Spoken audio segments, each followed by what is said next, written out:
My name is Anne Marie White. This is my husband Alex, and we found the well on TikTok about 2.5 years ago.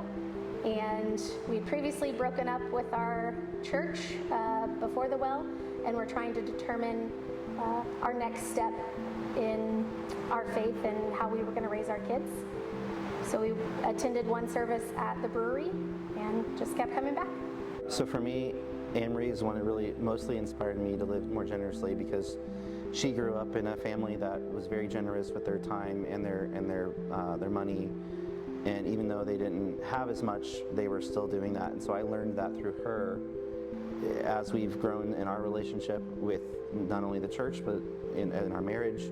We've been taking one more step along the way and just feeling more inspired, seeing those things happen around us in our church and with our friends and our family and anyone that we're being generous with. It was a slow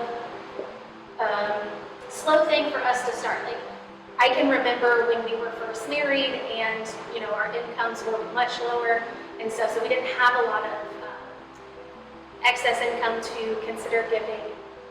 Giving $50 a month was like a huge deal for us, and that was total, not to a church. That was total that we had in our budget that we felt comfortable with donating. It was a series of conversations. It's not just you don't flip the switch, you slowly talk about it more. So for me, it was learning about and talking about taking one step at a time for, I think even at our previous church too, we learned a little bit about that first step in giving, then take the next step. But it's also, I think, mirrors our conversations and our learnings for how to handle finances in our family. It kind of went like that with church as well. It's like, where do we feel comfortable with? What are we on the same page? And we just took one step at a time towards where we are today.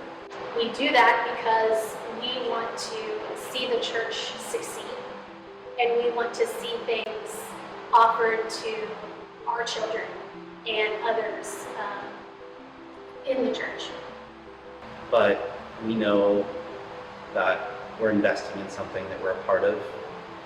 We feel like it does go somewhere, and so we're more inclined to go the next step even, or whether it's Giving Tuesday around Thanksgiving, or if it's somebody in need, or if it's a specific campaign of some sort. Like we're more inclined to give more because we're invested, and we can see the kind of the ripple effects of those donations, even if we don't know exactly how much of an impact that's making.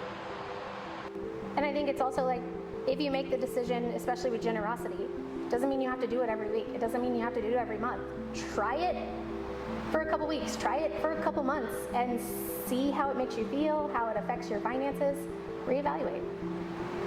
For me, it's part of being a Christian, calling myself a Christian, and helping others along the way. It's all about showing who Jesus is by our actions, without having to shout it from the rooftops. For me, I think I'm very left-brain, practical-minded. So I think of, how does a church exist? How does it have a facility? How does it provide services without financial generosity?